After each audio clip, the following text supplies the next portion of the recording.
Management হায় হায় উঠল slogan. সমকাজে সমপরিমাণ বেতনের দাবিতে উত্তাল জামুরিয়ার গগন ৩ নম্বর এসটিপিএল কারখানা।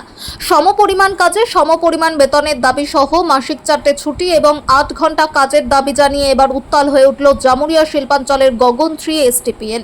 প্রসঙ্গত উল্লেখ্য, রাজ্যে সরকারের পালাবদলের পর জামুরিয়ার একাধিক কারখানায় প্রতিদিন চলছে ঠিকা শ্রমিকদের বিক্ষোভের মূল দাবিগুলির মধ্যে উঠে আসছে সরকারি নির্ধারিত মজুরি প্রদান, 8 ঘন্টা ডিউটি, মাসিক 4টে ছুটি এবং পর্যাপ্ত পরিমাণ শ্রমিক নিরাপত্তা।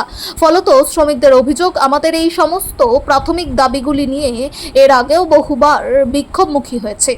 কারখানার প্রধান ফটক অবরোধ করেছি, তারপরও কর্তৃপক্ষের পক্ষ থেকে কোনো শুধুমাত্র আশ্বাসই মিলেছে, কাজের কাজ কিছুই হয়নি। অন্যদিকে রাজনৈতিক মহল থেকে যে মন্তব্য উঠে আসছে তাতে জানা যাচ্ছে, তৎকালীন তৃণমূল আমলে প্রতিটি কলকারখানায় তৃণমূলের শ্রমিক সংগঠন থাকার পরও সেই সংগঠনের দায়িত্বপ্রাপ্তরা কলকারখানা থেকে কাটমানি ও তোলাবাজিতে এতটাই মগ্ন হয়ে পড়েছিল যে শ্রমিকদের প্রাথমিক দাবি দেওয়া নিয়ে কখনোই সোচ্চার হয়নি। তার প্রভাব যেমন ভোট ব্যাংকে পড়েছে, ঠিক এরই পাশাপাশি সরকারের পালাবদল হতেই নিজেদের অধিকার বুঝে নিতে শ্রমিকদের এমন বিক্ষোভও চলছে দিকে দিকে। তেমনি এদিন জামুরিয়ার গগন 3 স্পিনটেক টিউবস প্রাইভেট লিমিটেড কারখানার প্রধান ফটক অবরোধ করে কয়েকশো ঠিকা শ্রমিক সকাল থেকেই বিক্ষোভমুখী হয়। এদিন ঠিকা শ্রমিকরা সংবাদ মাধ্যমের মুখোমুখি হয়ে অভিযোগ করেন, বছরে 365 দিনই আমাদের কাজ করানো হয়, মাসিক কোনো ছুটি দেওয়া হয় না।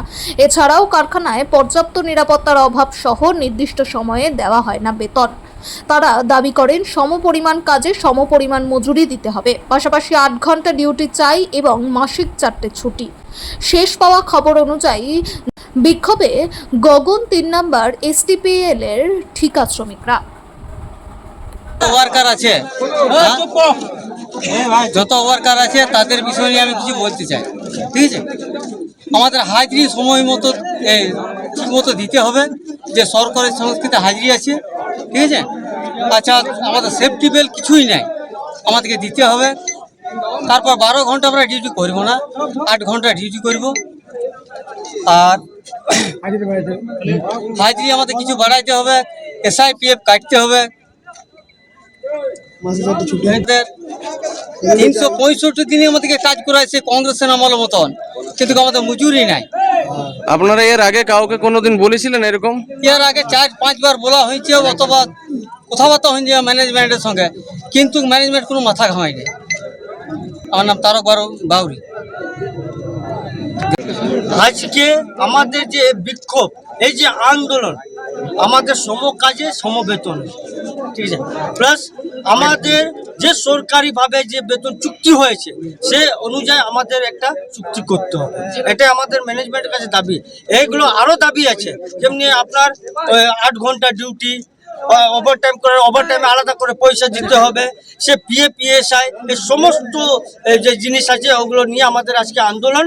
ঠিক আছে, আর তারপর ওই পেমেন্টে যে বললো যে সময় মতো পেমেন্ট হয় না, আমরা চাইছি যে 5 থেকে 10 তারিখের মধ্যে পেমেন্ট হোক।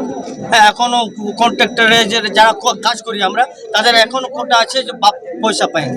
এই সমস্ত জিনিস নিয়ে আমাদের একটা আমরা চাই যে ম্যানেজমেন্ট আমাদের সঙ্গে কথা বলুক। আমরা এই নিয়ে ম্যানেজমেন্টের সঙ্গে কোনো কথা যোগাযোগ হলো? হয়নি, এর আগেও কবার আমরা গেট জাম করেছি, ওয়ার্কাররা সবাই মিলে করেছে, সে কোনো কান দেয়নি, কিছু না। তো আজকে আপনারা কি বন্ধ রেখেছেন, বিক্ষোভ আমরা দেখাচ্ছেন? আজকে আন্দোলন করছি, আমরা কাজ বন্ধ রেখেছি। ঠিক আছে, আমরা চাই যে মালিকের কানে যেন এসব যায়, এ কথা যায়, মালিক আমাদের সঙ্গে বসুক আর আমাদের এই যে দাবি দেওয়াগুলো আছে ওগুলো মানে। আপনার নাম পরিচয়? আনন্দ প্রসাদ, আমি সেন্টার স্টোরে।